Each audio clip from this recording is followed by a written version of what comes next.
Xin chào mọi người, giờ đã là tháng 2 rồi, đang là vào mùa hoa mơ trổ bông. Có bác nào đi ngắm hoa mơ chưa? Bây giờ thì mình đang chờ đến mùa quả mơ để ngâm một bình rượu mơ nhâm nhi cả năm. Đây là năm thứ 3 mình ở Nhật. 2 năm trước thì mình đều làm rượu mơ. Một năm fail sắp mặt, còn một năm thì thành công ngoài mong đợi. Dù là làm rượu mơ cũng rất là dễ, nhưng mình vẫn muốn chia sẻ công thức cho những bác nào vùng về như mình có thể dễ dàng làm được một bình rượu mơ thành công.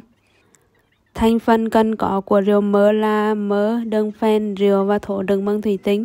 Mấy cái thố này thì các bác có thể mua ở cửa hàng 100 ml rất là nhiều. Giá thì tầm khoảng 250 đến 500 ml, tùy theo size. Yếu tố quyết định thành công hay thất bại của bình rượu mơ là mơ và rượu.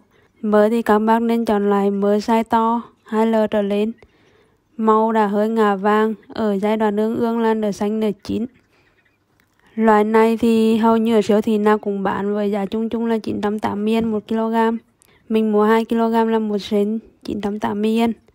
Năm đầu mình mua mơ đầu mùa còn xanh và nhỏ để ngâm rượu mơ, màu không được đẹp và mùi mơ xanh rất là sẵn. Mặc dù vị rượu ra thì cũng được, nhưng do mùi nên là bị mất 50% độ ngon. Rượu cũng là yếu tố quyết định độ ngon.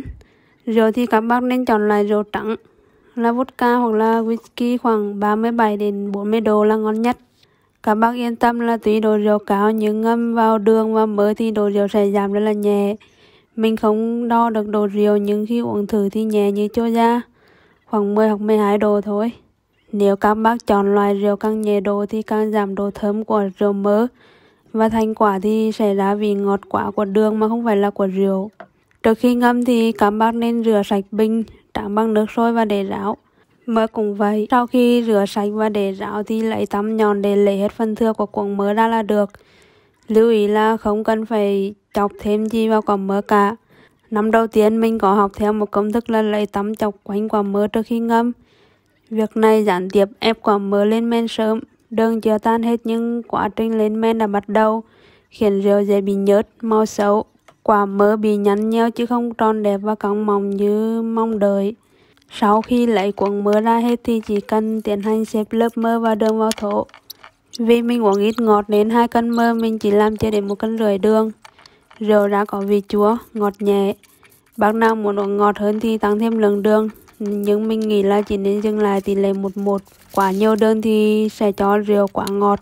Rượu thì mình dùng loại rượu vodka 37 độ này, chai 2 lít. Chai này mình được cho, nhưng giá bán ở siêu thị thì hình như là tầm khoảng 2 sen, trên dưới 2 sen.